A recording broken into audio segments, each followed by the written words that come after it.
보아스로부터 큰 혜택을 받은 룻은 하루 종일 밤늦게까지 떨어진 이삭을 주었습니다. 떨어진 이삭을 주어 사여 계량을 해봤더니 한 에바쯤 되었다라고 17절은 말합니다.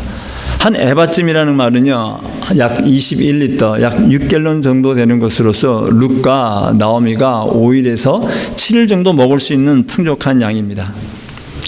룻은 보아스로부터 다른 여인들과 달리 큰 혜택을 받았을 때 나는 이런 혜택을 받았다라고 하며 그것을 자랑하며 게을리한 것이 아니라 떨어진 이삭 죽기를 위해서 허리를 굽히는 그 수고를 아끼지 않았던 겁니다. 하나님께서 지속적으로 이삭을 줄 수 있는 은혜를 주었을 때 그것에 안주하지 아니하고 그 은혜가 은혜될 수 있도록 인간적인 수고와 노력을 애를 썼다라는 겁니다. 여러분, 사람이 아무리 애를 썼다 할지라도 그 애쓴 만큼 큰 성과가 얻어지는 것은 쉽지 않습니다. 여러분, 그렇게 될 수도 있지만 그렇게 안 되는 경우가 훨씬 많더라고요. 그러니까 내가 한 만큼 그만큼 큰 열매를 맺는 것은요, 그 역시 하나님께 주신 큰 은혜라는 겁니다. 하나님께서는 하나님의 자녀들에게 이런저런 은혜를, 혜택을 주십니다. 그런 은혜와 혜택을 받았을 때 그 받은 것으로 인하여 자랑하며 의시되며 게을리하는 것이 아니라 그 받은 은혜가 확정될 수 있도록 더 열심히 최선을 다해야 한다라는 겁니다. 물론 지금 나의 상황이 세상의 눈으로 볼 때 어떤 은혜 받은 것, 혜택 받은 것처럼 보이지 않을 수도 있습니다. 혜택은커녕 오히려 고난과 역경과 상처와 아픔이라고 보일 수도 있을 것 같습니다. 충분히 그럴 수 있다라고 저는 생각을 합니다. 이런 상황에 계신 분들에게 이런 말들이 이해가 되지 않을 것이고 또 어떻게 보면 받아들이기 힘든 말씀일지는 모르겠지만 그 속에는요, 우리가 알지 못하는 하나님께서 숨겨주신 또 다른 모습의 은혜의 혜택이 있다라는 겁니다. 지금 힘들고 어려운 상황 그 속에 있기 때문에 우리는 더더욱 하나님을 믿고 의지할 수 있는 겁니다. 감정적으로는 힘들지만 영적인 이성을 갖고 하나님을 더 의지하게 되는 거죠. 그때 하나님을 경험하게 되는 겁니다. 그래서 고난은 위장된 축복이다라는 말이 있습니다. 디모데전서 4장 4절과 5절은 이렇게 말합니다. 하나님께서 지으신 모든 것이 선함에 감사함으로 받으면 버릴 것이 없나니 하나님의 말씀과 기도로 거룩하여 짐이라 라고 말하고 있습니다. 지금 주어진 환경이 힘들고 어렵고 아무런 혜택이 없는 것처럼 보일지 모르지만 그 속에는 숨겨진 하나님의 보호와 은혜가 있다라는 겁니다. 힘든 상황에 계신 분들과는 전혀 비교가 안 되겠지만 아무리 좋은 호텔이라 할지라도 열흘 이상 머무는 것은요, 쉬운 것이 아닙니다. 저희가 지금 그런 상황에 있습니다. 이제 사택에 들어갈 날이 멀지 않았습니다. 이제 5일 남았습니다. 고지가 보이고 내리막길입니다. 근데 안정된 주거가 아니라 이런 곳에서 10일 이상 머무는 것이 결코 쉽지는 않고 번거로움이 있습니다. 근데 여러분, 이것이 우연히 이루어진 일일까요? 물론 이 일은요, 저희가 예상보다 빨리 오는 바람에 이루어졌어요. 근데 이게 결코 우연이냐 하면 우연이 아니라고 저는 확신하는 거죠. 저희들에게 꼭 필요한 하나님의 은혜의 시간이다라는 것을 믿었고 또 그 믿음이 실체화되는 것을 요즘 경험하고 있습니다. 그곳에 머무르기가 불편하니까 조금 좁고 하니까 늘 교회에 와 있습니다. 제가 여태까지 하면서 이렇게 교회에 매일 와 있어 본 적이 별로 없었던 것 같아요. 그 매일 와 있다 보니까 교회 구석구석을 살펴보게 되더라고요. 그래서 이 교회의 터가 굉장히 친근해졌습니다. 그리고 또 그뿐만 아니라 간혹 우리 성도님들이 방문하시는 분들이 계시더라고요. 교회 와서 이런 일을 하시는 분들도 계시고 또 저희 때문에 오시는 분들도 있다 보니까요, 우리 성도님들하고요 굉장히 가까워졌어요. 빠른 시간 내에 친근하게 되었다라는 거죠. 더더욱 감사한 것은요, 저희들의 상황을 불쌍히 여기사 많은 성도님들이 물신양면으로 관심과 사랑을 베풀어 주신 그 찐사랑을 저희들이 받고 있어요. 그 찐사랑을 받고 있다 보니까 감동받는 거죠. 감동받으면서 이것이 하나님께서 저희들에게 주시는 사랑이구나. 하나님께서 사랑받는 자로서 교회를 섬기며 더 사랑을 실천할 수 있는 은혜와 도전을 주시고 또 앞으로의 사역을 위해서 더 기도하게 하시는 시간이구나라는 것을 깨닫고 감사하며 지내고 있습니다. 여러분, 그렇습니다. 우리의 상황이 우리의 마음대로 우리가 원하는 대로 되지 않았다 해서 그것이 하나님의 은혜가 아니고 혜택이 없는 것이 아니더라고요.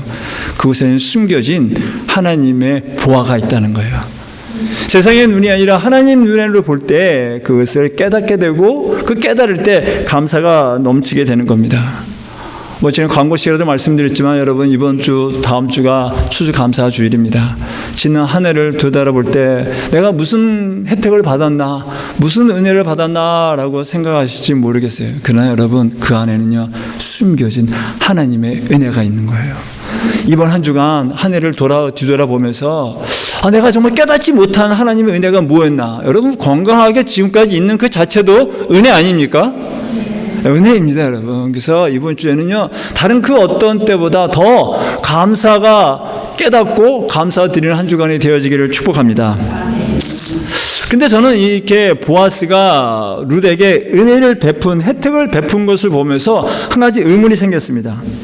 보아스가 이방 여인 룻의 희생과 헌신을 귀하게 여기면서 많은 혜택을 주었고 또 하나님의 은혜를 강구했다라고 하면은 룻과 나오미가, 특히 룻이 수고하지 않고 그냥 그들에게 편하게 쉴 수 있게끔 그들에게 무상으로 추수한 곡식 한 답을 그냥 줄 수 있지 않냐는 거죠.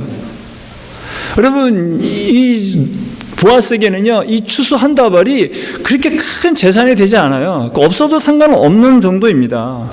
근데 보아스는 그렇게 하지 않았다라는 거죠. 물론 여러분, 작은 은혜를 여러 번 주는 것도 좋습니다. 필요합니다. 귀합니다.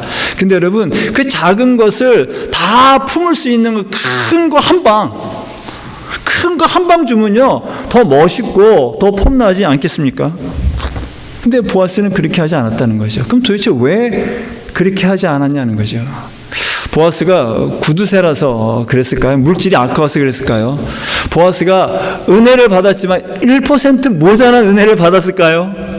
글쎄요, 룻기를 보면요 보아스는 구두쇠도 아니었고요 은혜를 적게 받은 자도 아니라는 것을 알 수 있습니다. 결국 그렇지는 않다는 거죠.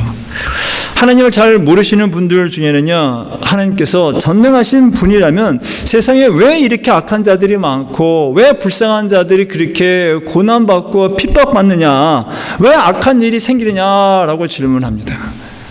하나님의 사랑과 자비의 하나님이시라면은, 예수 그리스도를 믿어야 구원받는다면은 이 세상의 모든 사람들에게 예수 그리스도를 믿게 하셔서 구원하시면 되는 거 아니냐. 근데 왜 그렇게 하지 않냐는 거죠.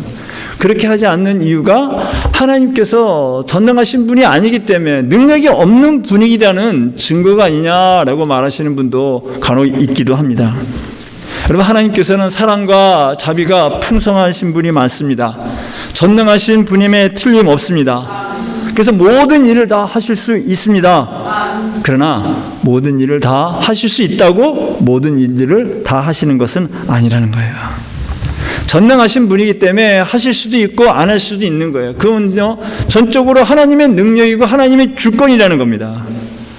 내가 원하는 거, 내가 바라는 걸 하지 않았다고 해서 하나님이 능력이 없는 전능하신 분이 아니라라고 말할 수 없다는 겁니다. 하나님께서는 하실 수 있음에도 불구하고 안 하시는 거예요. 왜요? 안 하는 게 더 유익하기 때문에 그렇다는 겁니다. 하나님께서는요 사랑과 자비의 하나님이시기 때문에 하나님의 자녀들을요 로봇으로 만들지 않았어요. 무조건 하라고 로봇처럼 만들지 않았습니다. 하나님의 자녀들에게 자유의지를 주셨고 그 자유의지 가운데 믿음의 선택을 함으로 말미암아 하나님을 경험하고 알게 하는 유익주이기 위함이다라는 거죠. 보아스가 룻에게 곡식을 다 한 답을 주지 않은 것은요 능력이 없어서가 아니에요. 마음이 없어서가 아니었습니다. 그는 그렇게 의도적으로 하지 않았다는 거죠. 왜냐하면 추수 한 다발을 룻에게 주면 잠깐은 좋을지는 모르겠어요. 그러나 결국은요 룻과 나오미에게는요, 특히 룻에게는요 더 불이익이 되는 겁니다. 여러분, 룻은 지금 이방 여인으로서 유대의 땅 베들레헴에 왔어요. 빨리 그가 필요한 것은요 빨리 유대의 여인의 그 커뮤니티 속에 들어가서 그들과 함께 해야 되는 겁니다. 그렇기 때문에 지금 힘들고 어렵다고 안 하는 것이 아니라 힘들고 어려움에도 불구하고 가서 그들 속에서 어울리고 나갈 때 룻은 그 사회에 빨리 적응할 수 있다라는 거죠. 여러분, 지금 편안한 게 다 좋은 것만은 아니더라고요. 지금 편안하면요, 잠깐은 좋을지 모르겠지만 결국 나중에는 나를 망하게 하고 무너지게 할 수도 있더라고요.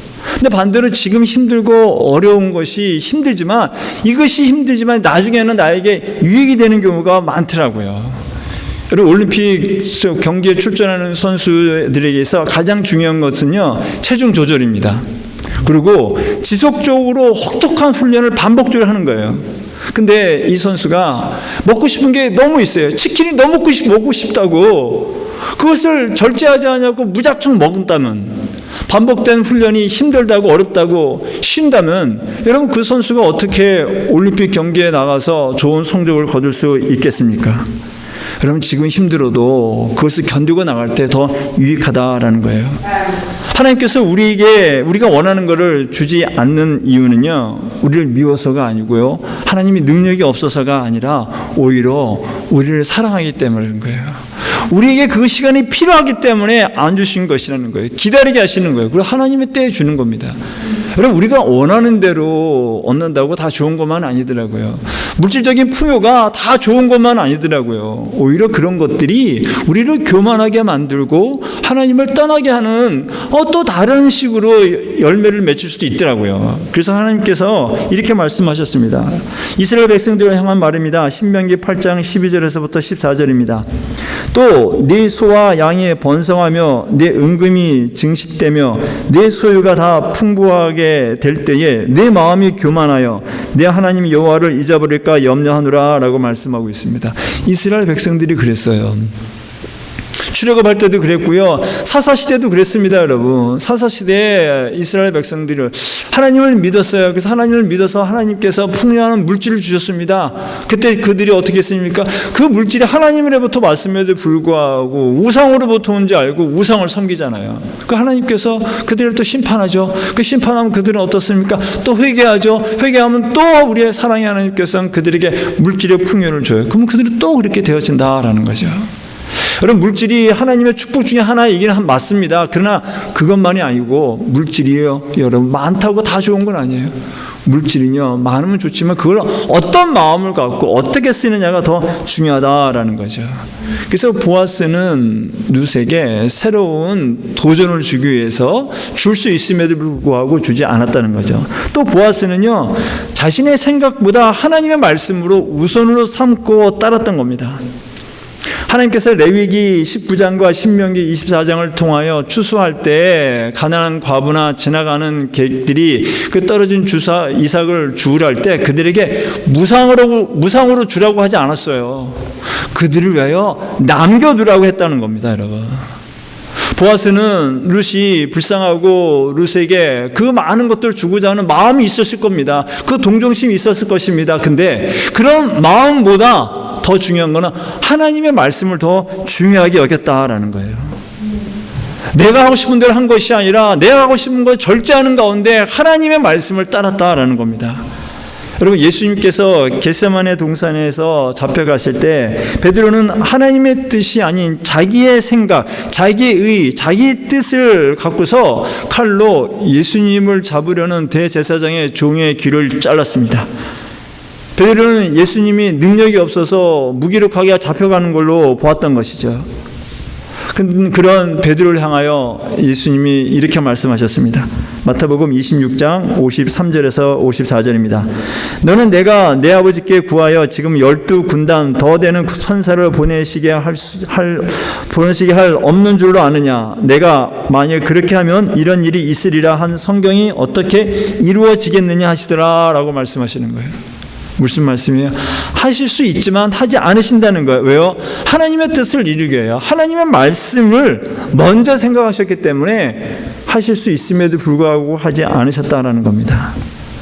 여러분, 하나님을 믿기에 믿음의 삶을 사는 우리 신앙생활 하시는 분들, 또 하나님을 믿기에 교회를 사랑하게 하셔서 교회를 충성히 섬기실 때 반드시 가장 중요하게 역점을 두어야 할 것은요, 하나님의 말씀이라는 거예요. 나의 하나님의 뜻이 앞서야 되는 겁니다. 교회를 사랑하셔서 헌신하지만 그 헌신 속에 내 뜻이 아니라 내 의가 아니라 하나님의 뜻이 먼저 세워지고 하나님이 앞서야 한다는 거예요. 하나님이 앞서야 한다라는 말은요, 하나님의 말씀을 따라야 한다는 겁니다, 여러분. 내 뜻이 아니라 내가 하고 싶은 대로 하는 것이 아니라 하나님의 말씀대로 행해야 한다라는 겁니다. 그렇다고 아무 말 하지 말라는 얘기 아닙니다. 말할 수 있습니다.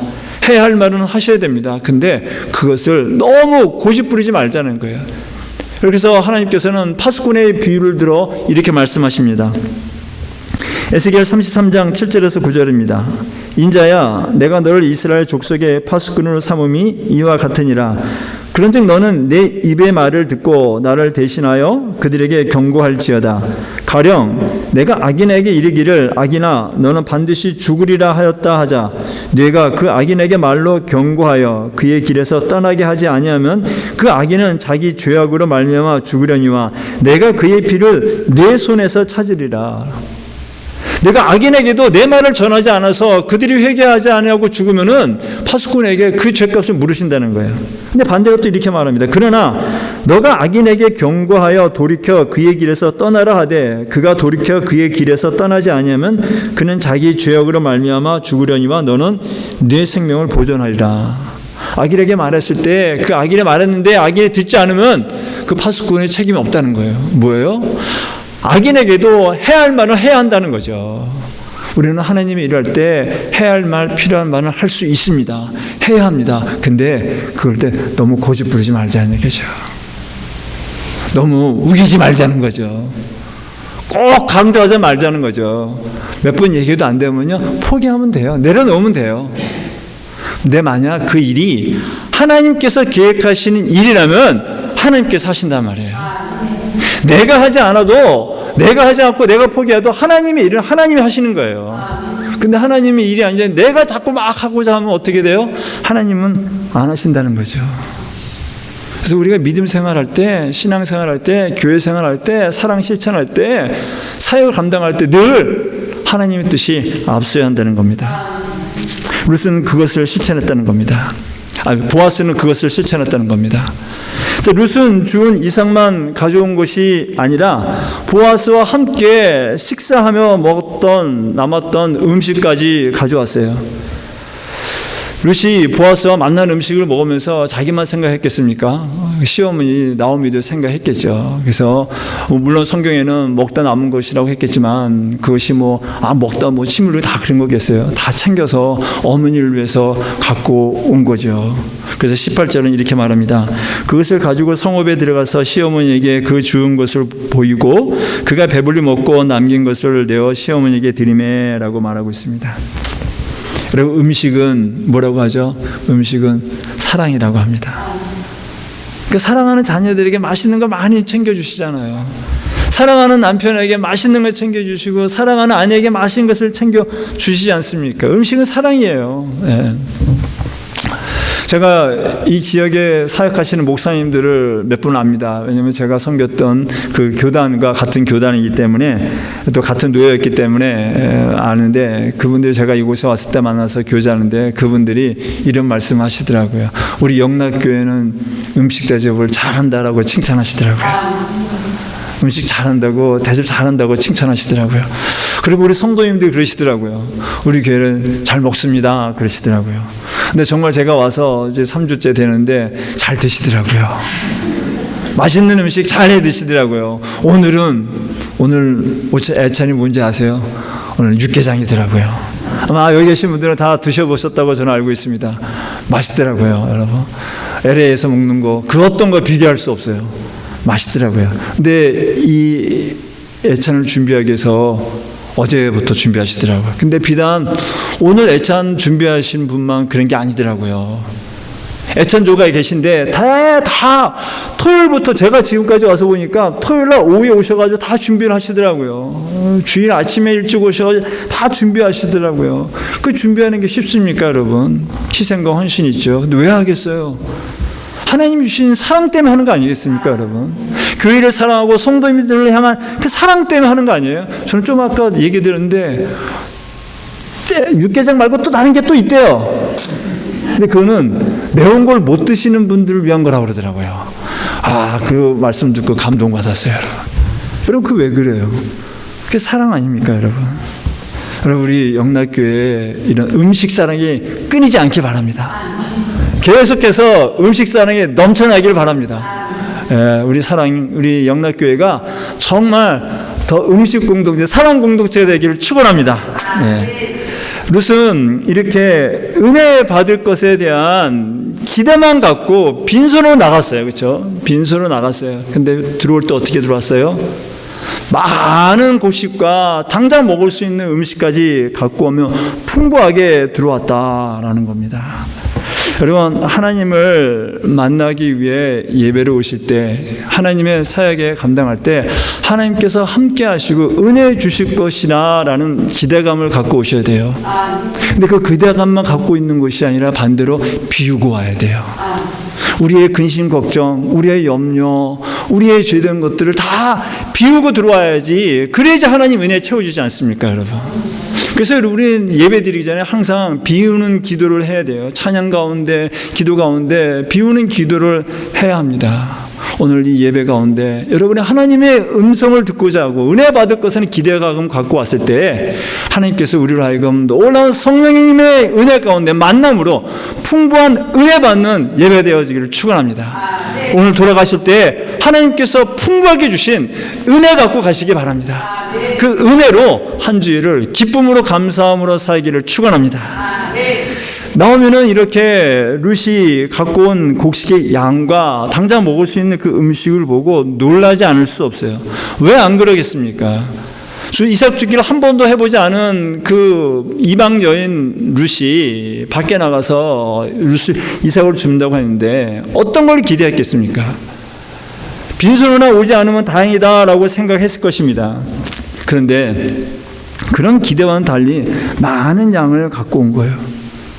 심지어 먹을 수 있는 음식까지 갖고 온 걸 보았어요. 그것을 보고 나오면은 룻이 그렇게 할 수 있었던 건 룻의 능력으로 된 것이 아니라 누군가의 도움으로 그렇게 될 수밖에 없다는 것을 그녀는 알았던 거죠. 그래서 그것을 누가 그런 걸 도움을 줬는지에 대해서 축복을 합니다. 19절입니다. 이렇게 말합니다. 시어머니가 그에게 이르되 오늘 어디서 주었느냐 어디서 일을 하였느냐 너를 돌본 자에게 복이 있기를 원하노라 하니 룻이 누구에게 일했는지를 시어머니에게 알게 하여 이르되 오늘 일하게 한 사람의 이름은 보아스니이다 하는지라 라고 말하고 있습니다. 나오면은요, 룻의 그 갖고 온 열매가 누군가의 도움이었을 거라고 생각해요. 근데 그 누군가가 누구겠습니까? 비록 사람이겠지만 그 사람의 근원은 누구예요? 하나님이시라는 거죠.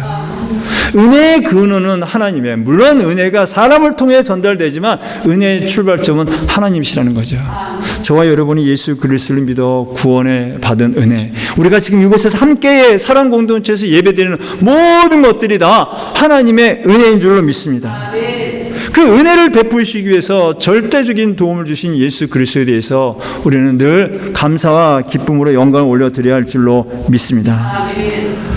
나오미의 질문에 룻은 답합니다. 그것이 보아스였다라고 말합니다. 그러자 나오미는 더욱 놀랍니다. 왜냐하면 보아스는 자신의 집을 구원해 줄 기업 물을 자 중에 한 사람이었기 때문에 그랬습니다. 그래서 20절은 이렇게 말합니다. 나오미가 자기 며느리에게 이르되 그가 여호와로부터 복받기를 원하노라. 그가 살아있는 자와 죽은 자에게 은혜 베푸기를 그치지 아니하도다 하고 나오미가 또 그에게 이르되 그 사람은 우리와 가까우니 우리 기업을 물을 자 중에 하나이니라 하니라 라고 말하고 있습니다.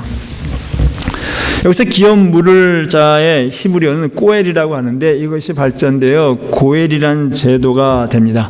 이 고엘이라는 말은요, 무르다, 되찾다 또는 구속하다라는 말로서 이것은 가까운 친족 또는 어떤 것을 나를 대신해 줄 기업 물을 자 또는 후손을 이어가게 해줄 계대 또는 복수해 주는 자 등의 의미로 사용되고 있습니다.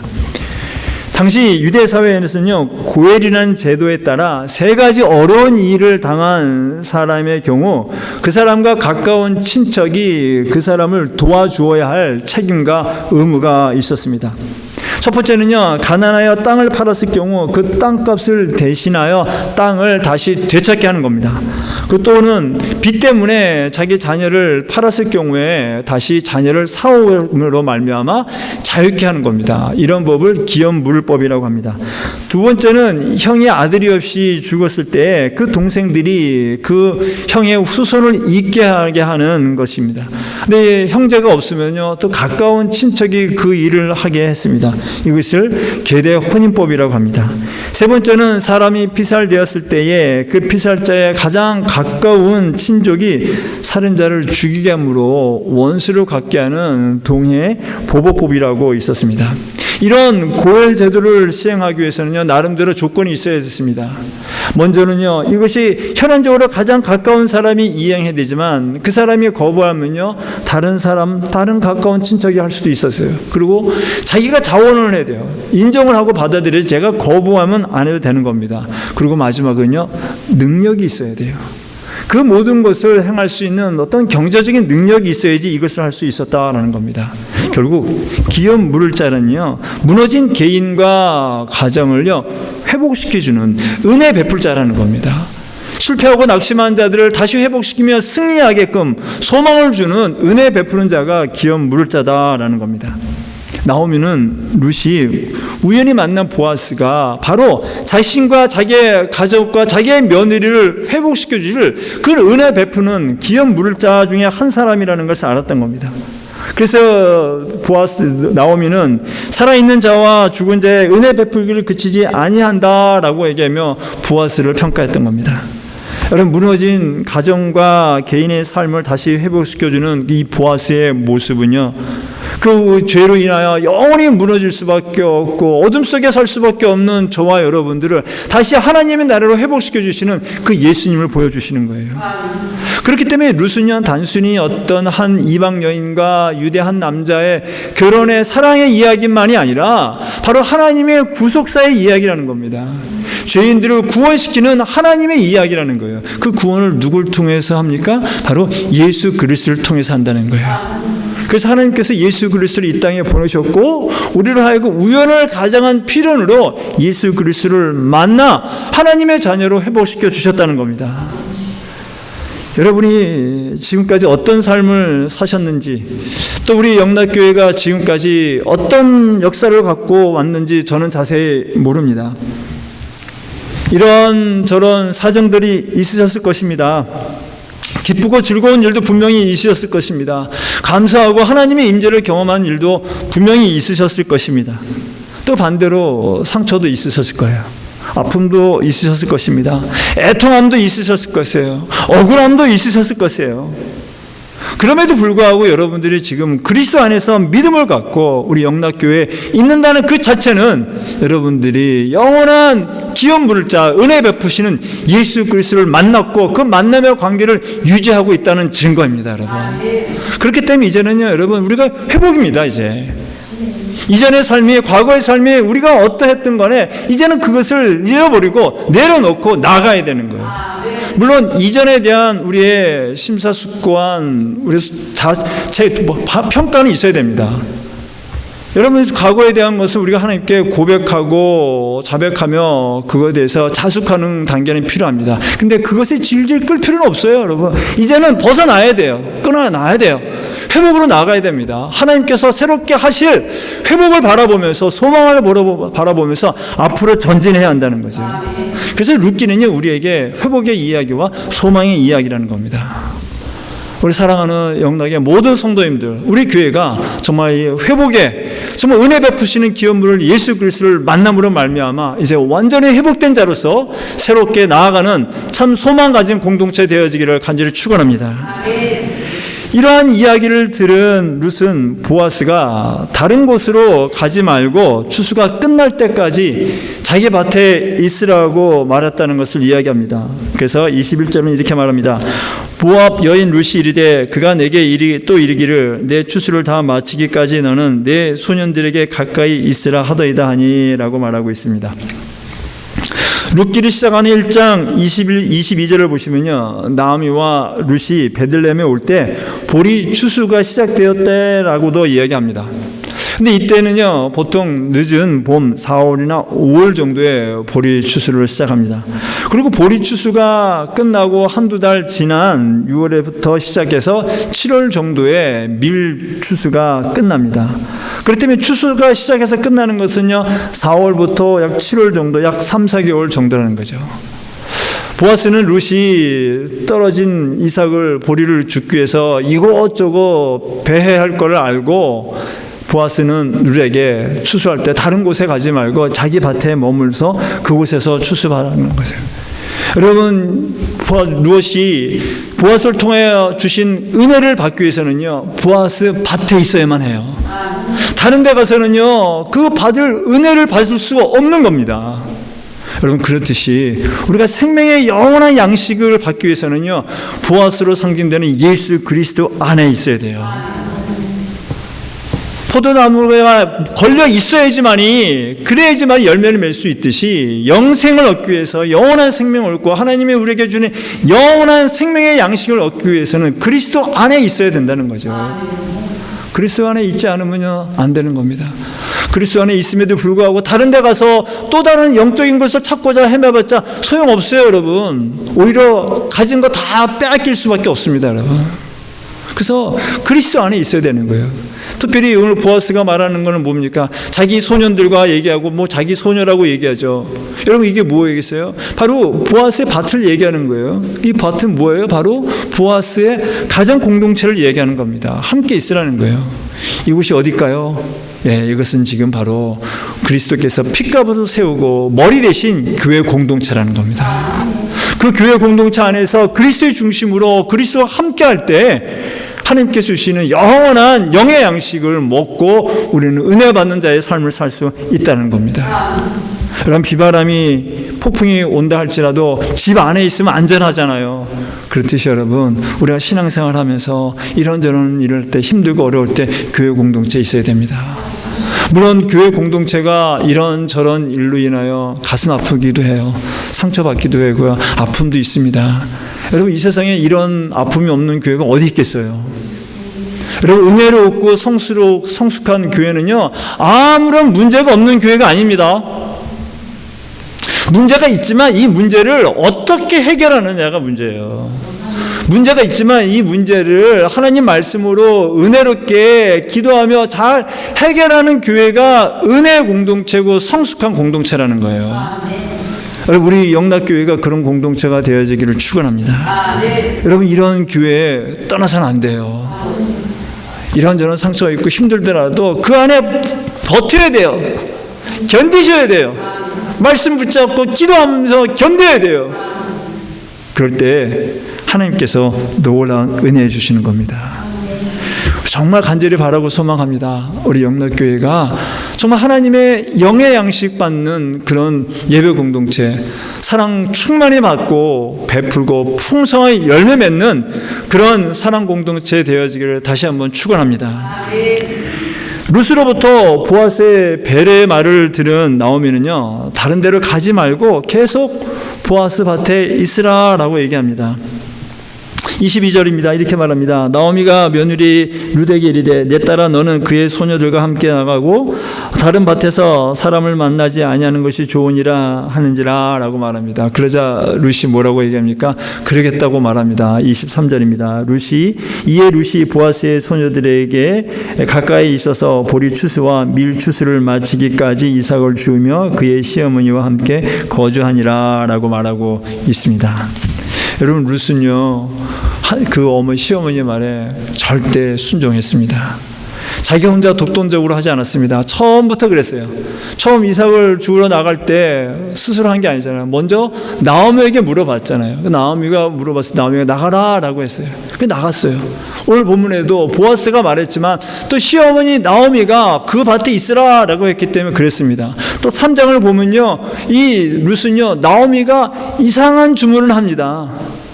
보통 상식적으로 받아들일 수 없는 이상한 주문을 할 때도 룻은 받아들여요. 그 부분 우리가 다음 시간에 나누겠습니다. 여러분, 룻은 시어머니가 노모라고 능력이 없다고 아무것도 할 수 없다고 해서 무시하지 않았어요. 외면하지 않았어요. 자기 혼자 독단적으로 하지 않았어요. 묻고 묻고 듣고 그대로 따라 행했다는 겁니다. 듣고 따라 행하며 순종했더니 그 속에서 하나님께서 예비한 은혜 베풀 자를 만나서 은혜 받았다라는 겁니다, 여러분. 여러분, 은혜는 하나님께서 주시는 겁니다. 하나님의 주권을 주시는 거예요. 우리가 달라고, 우리가 받겠다고 해서 다 되는 게 아니더라고요. 물론 은혜 강구하는 자에게 하나님은 은혜 주세요. 그러나 주고 안 주고는 하나님의 주권이에요. 근데 하나님의 주권 가운데 하나님께서 약속하신 것이 있어요. 뭐예요? 바로 순종이라는 거예요. 순종하는 자들에게는 하나님께서 항상 은혜를 베풀어 주신다는 거예요. 그렇기 때문에 여러분, 우리가 하나님 말씀을 듣고 따라 순종하며 나아갈 때 그때 하나님께서 우리에게 은혜 베풀기로 예정된 사람을 통하여, 환경을 통하여 하나님의 은혜 주신다는 겁니다. 은혜 많이 받고 싶으십니까? 그렇다면요, 하나님 말씀에 순종하기 원합니다. 힘들고 어렵지만, 내 마음에 들지 않지만, 내 생각이 아닌 것 같지만 하나님의 말씀이라면은, 하나님의 뜻이라면 여러분 그대로 나아가시면 그 속에서 놀라운 하나님의 은혜가 예배된 것을 받으실 줄로 믿습니다. 여러분, 우리가 믿음 생활합니다. 믿음 생활하면서 가장 중요한 것은요, 하나님 말씀입니다. 하나님 말씀보다 앞설 수는 없어요, 여러분. 말씀 앞에 나를 내어놓고 나의 부족한 것을 자숙하며 고백하며 나아갈 때, 그러면서 순종하며 나아갈 때 하나님께서 준비하신 놀라운 은혜를 받을 줄로 믿습니다. 이번 한 주간의 삶이 어떤 삶이 될지 모르겠습니다. 예상하지 않은 만남이 있을 수 있고 예상하지 않은 일들이 있을 수 있습니다. 그러나 그 모든 일들은 속에는 하나님의 숨겨진 은혜가 있다는 걸 믿으시고 그 속에서 하나님 말씀에 순종하며 나아가실 때 하나님께서 은혜 베풀 자를 만나 은혜 베풀시리라 믿습니다. 이번 한 주간도 하나님의 은혜 받고 은혜 나누는 풍성한 삶, 열매 맺는 복된 삶 사시기를 간절히 축원합니다.